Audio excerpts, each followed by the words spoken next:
everyone, welcome to Textbook.net JRF, and you must be wondering who is she and what is she doing here.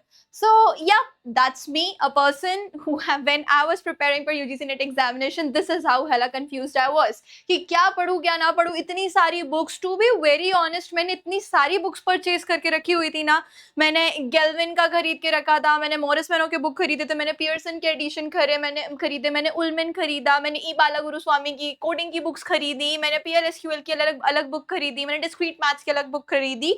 So which means that I have invested so much and that didn't yield me anything for a matter of fact. मैं पढ़ तो लेती थी इतनी सारी books की, अच्छा, but उसमें से कुछ भी सिलेबस का काम का नहीं रहता था.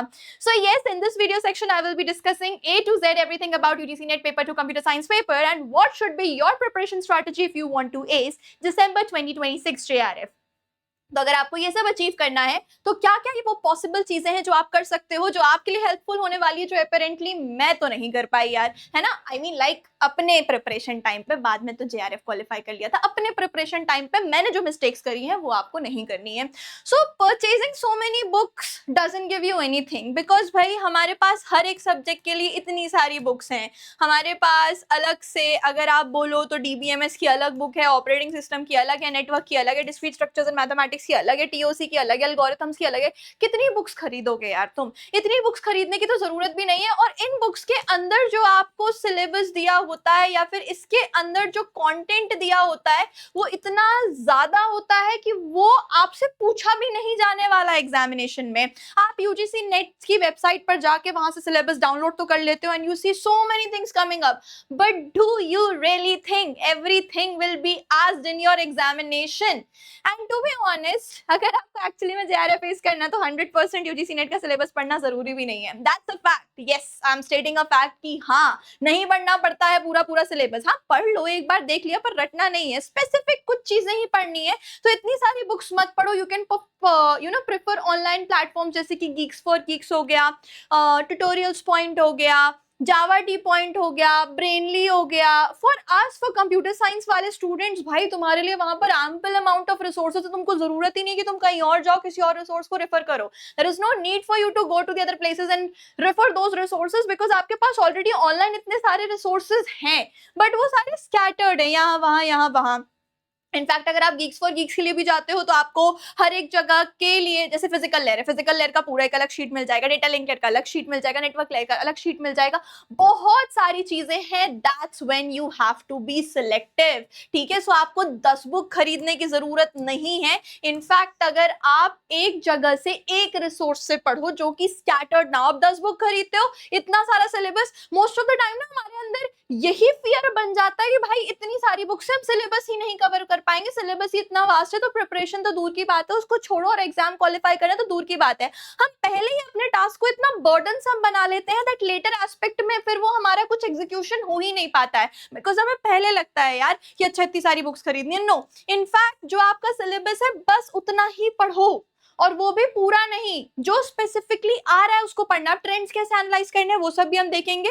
बुक्स एक ऑप्शनल सपोर्ट है for UGC NET paper two computer science student. Guys, wake up to reality. You don't have to have books. तुम्हें बुक्स रखने की जरूरत ही नहीं है. तुम्हारे पास तो ऑनलाइन रिसोर्सेज इतने सारे. तुम हिस्ट्री के, पॉलिटिकल साइंस के या फिर ऐसे किसी सब्जेक्ट के एस्पिरेंट नहीं होगे, तुम्हारे लिए बुक्स मैंडेटरी होना जरूरी है. तुम कंप्यूटर साइंस के एस्पिरेंट हो, तुम्हारे पास ये पर्क है कि तुम बुक्स नहीं भी करोगे तो भी तुम्हारी प्रिपरेशन हो जाएगी.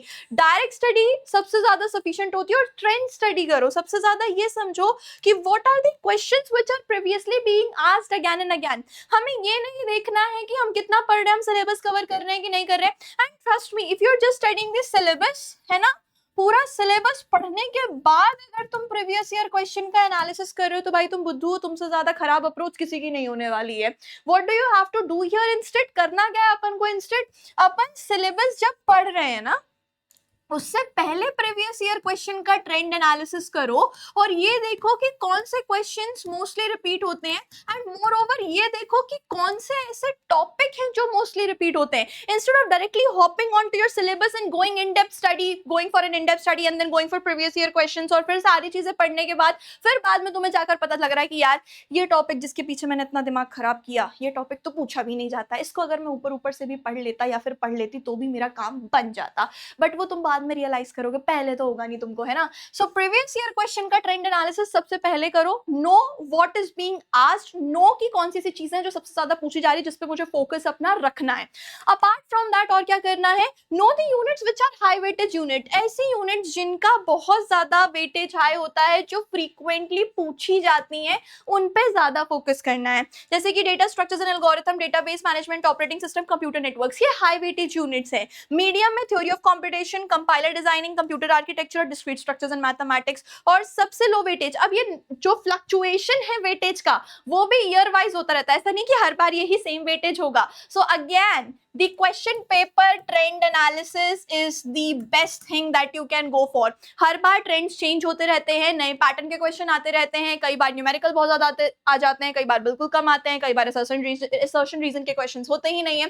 सो बेसिकली तुम्हारे पास इतनी सारी वैरायटी है that you have to look forward to the kind of the questions which are being asked and updated रहना है हमें क्वेश्चन पेपर के बारे में कि कैसा पूछा गया, ठीक है। तो और इनफैक्ट जितने भी यूट्यूब पे मैं आपको क्लासेस करवाती हूँ, I usually go with the newest trend of questions. अगर आप 4 बजे रोज मेरी क्लास अटेंड करते हो, मंडे टू फ्राइडे मेरी क्लासेस होती है कंप्यूटर साइंस की 4 PM एवरी डे, जहां पर मैं आपको न्यू ट्रेंड के क्वेश्चंस और न्यू ट्रेंड के इंपॉर्टेंट टॉपिक्स का ही डिस्कशन करवाती हूँ टेक्स्ट बुक नेट JRF पे। और इस पर मैंने एक डिटेल सेशन ऑलरेडी कर रखा है कि कौन सा टॉपिक इंपॉर्टेंट है बेस्ड ऑन दी ट्रेंड्स, कौन सा टॉपिक इंपॉर्टेंट नहीं है, जो आपको इसी प्लेलिस्ट में भी मिल जाएंगे। Apart from that, some people think that making a daily to do list is just a waste of time. I will show you something actually. एक तो नोट्स बनाना सीखो। People avoid note making, these are my notes जो मैं अपने time पर बनाती थी। अभी ये ऐसे दिख रही हैं, तो हाँ मुझे बहुत लिखने का शौक था, तो मेरी नोट्स कुछ इसी तरीके से दिखती थी। I show you more. This is also मेरी सॉफ्टवेयर इंजीनियरिंग की नोट्स। तो इस तरीके से नोट मेकिंग ना बहुत हेल्पफुल रहता है, क्योंकि आप 10 PPT से पढ़ रहे हो, 10 PDF से पढ़ रहे हो, जरूरी नहीं कि हर बार वो PPTs और PDFs ही आपके बहुत ज्यादा काम आने वाली है। और एंड मिनट के रिवीजन के लिए those PPTs, those PDFs won't be helping you, you have to refer to your own notes, क्योंकि आपके खुद की नोट्स ना बहुत सारे सोर्सेस से बनाई गई होती हैं, तो वो सबसे ज्यादा प्रेफरेबल होती rather than any BPT, any PDF।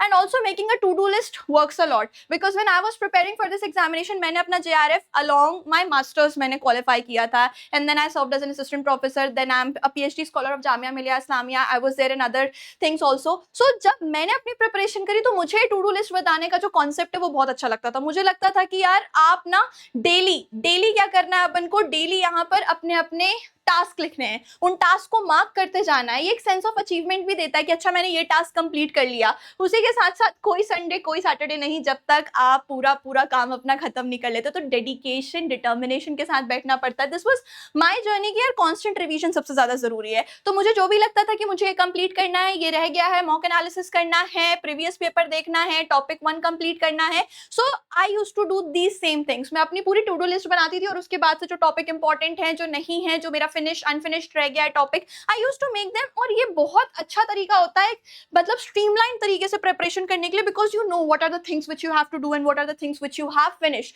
No these trends, make a to do list for yourself, make notes, because when you are writing also your brain is retaining that into your memory. जब आप लिखते भी हो तो भी आपका brain उसको आपके दिमाग में अब्सॉर्ब कर रहा होता है। तो एक बहुत अच्छी हैबिट होती है नोट मेकिंग। अब कई बार स्टूडेंट्स बोलते हैं कि नोट मेकिंग में बहुत टाइम इन्वेस्ट हो जाता है मैम हमारा, क्योंकि आप नोट मेकिंग कर रहे हो और अपनी नोट्स को बहुत ज्यादा सजा रहे हो। सजाने धजाने की इतनी जरूरत नहीं है यार। नोट शुड बी सफिशिएंट कि आपका रिवीजन उससे अच्छे से हो जाए, आपके पूरे के पूरे पॉइंटर्स एक बार में रिवाइज हो जाए, वो नोट्स होती है, rather than making very beautiful notes. मेरी नोट्स दिखाई ना मैंने, क्या बहुत ऐसे सजी धजी सी नोट्स थी, अलग अलग कलर के पेन थे, नहीं थे। तो इतना टाइम आपको देना नहीं है, ठीक है। And then know your target before you are diving into this examination. आपको पता होना चाहिए कि आपका टारगेट क्या होना है। अगर आप प्रीवियस ट्रेंड एनालाइज करोगे कट ऑफ में, तो एवरेज अगर मैं आपको बताऊं, सो 180 to 190 सेफ स्कोर होता है JRF के लिए। एवरेज अगर मैं आपको बताऊं तो AP के लिए, असिस्टेंट प्रोफेसर के लिए 170 to 160, ऐसे बोल सकते हो, 170 172 है ना, 160 तक ही आपका सेफ स्कोर होता है एवरेज, अगर मैं सारे सालों का बताऊं तो। और अगर आपको सिर्फ PhD ओनली में क्वालिफाई करना है तो 140 to 160 आपका सेफ स्कोर होता है। अगर आप इन स्कोर्स के अंडर ले आते हो अपने मार्क्स, तो you are qualifying this examination. अब कई बार स्टूडेंट्स ये बोलते हैं कि मैम क्या एग्जैक्टली हमारे पास पास एक वैल्यू फिक्स है कि इस वैल्यू के बियॉन्ड अगर हम स्कोर करेंगे so we will be selected? No, exact value fix नहीं है बेटा, हर बार कट ऑफ निकलता है, वो चेंज करता है। सो आपको उसके अकॉर्डिंग में अपनी प्रिपरेशन को देखना है। Now what ever resources I told you and जितनी भी नोट्स मैंने अपनी दिखाई और जितना भी टाइम टेबल मैंने आपको दिखाया, अब मैं आपको अगर एक ऐसा आइडिया दूं कि भाई ये जितना भी टाइम टेबल है वो जबरदस्ती आपसे फॉलो करवाया जाए, ये जितने भी नोट्स है वो डिजिटाइज फॉर्मेट में आप तक पहुंच जाए, और जितने 10-15 रिसोर्सेज को मैंने एनालाइज किया है वो 10-15 रिसोर्सेज आपको एनालाइज ना करने पड़े और आपको स्ट्रीमलाइन एक ही जगह से सारी स्ट्रक्चर्ड चीजें मिल जाएं, एक मेंटर मिल जाए जो आपको लगातार बोले कि भाई ये करना है, वो करना है, ये करना है, और वो आपके पीछे पड़ा रहे काम करने के लिए। अपार्ट फ्रॉम दैट, अगर आप नेट क्वालिफाई कर लेते तो पीएचडी की मेंटरशिप भी आपको मिल जाए, असिस्टेंट प्रोफेसरशिप के कोर्स के बारे में भी सारा कुछ आपको मिल जाए। नॉट जस्ट दैट, आपको अपनी weekly progress report, monthly progress report, तो मतलब आपका एक माइक्रो मैक्रो टाइम टेबल अच्छे से तैयार हो जाए और उसके बारे में भी आपको सारी चीजें मिल जाए। और उसी के साथ साथ आपको साथ ही साथ में मॉक टेस्ट मिल जाए, सेक्शनल भी मिल जाए, फुल लेंथ भी मिल जाए। और ये सब करने के बाद जो पैसे आपने हमारे ऊपर लगाए, अगर गारंटीड सिलेक्शन प्रोग्राम में आप फीस देते हो और अगर हमारे साथ पढ़ने के बाद भी आपका सिलेक्शन नहीं होता है तो भाई सारे के सारे जितने भी पैसे हैं वो आपको रिफंड मिल जाएंगे। और अगर आप जेआरएफ क्वालिफाई करते हो तो आपको 30 to 40 के तक की स्टाइपेंड का प्रोग्राम यहाँ पर सिर्फ और सिर्फ टेक्स्ट बुक दे रहा है। मेरे समय पर इतना कुछ नहीं था और इसलिए probably that's why I was sitting like this and I was wondering कि मुझे क्या करना चाहिए। बट तुम्हारे समय पर तो ये सारी चीजें हैं, सो आई वुड हाईली रेकमेंड कि अपनी डील्स, अपने ऑफर्स अच्छे से ग्रैब किया करो। जब इतनी सारी अपॉर्चुनिटीज हो ना तो उनका फायदा उठा ही लेना चाहिए। और अगर आपको मैक्सिमम डिस्काउंट भी चाहिए इसमें, so I tell you another trick. क्या करना है, यहाँ पर जाना है, यहाँ से टेक्स्ट बुक पर हमें जाना है। जैसे ही हम टेक्स्ट बुक पर जाएंगे थोड़ा सा नीचे स्क्रॉल कर लो, सुपर कोचिंग पर जाना है, थोड़ा सा नीचे स्क्रॉल करोगे, ये आपका गारंटीड सिलेक्शन का प्रोग्राम है, इस पे चले जाओ, ठीक है। और अगर आपको मैक्सिमम डिस्काउंट चाहिए तो आप कूपन कोड भी अप्लाई कर सकते हो। तो यहाँ पर एज यू कैन सी अभी हम कूपन कोड अप्लाई कर देंगे तो इसका प्राइस काफी कम हो जाएगा। क्या कूपन कोड अप्लाई कर सकते हो? शाना, SHAHNA, इसको हटा दो, इसको हम हटा देते हैं SHAHNA। As soon as you apply this coupon code तो आपको इसमें मैक्सिमम टू मैक्सिमम डिस्काउंट भी मिल जाएगा। So if you are interested you can enroll. और अगर आपकी UGC NET paper two computer science की प्रिपरेशन के रिगार्डिंग कोई भी डाउट्स है तो आप उनको कमेंट सेक्शन में जरूर मेंशन करिएगा। If you like this so make sure you share this to all of the aspirants of UGC NET paper two computer science and subscribe this channel for more information like this. Signing off from this session. Take care of yourself. Bye bye guys.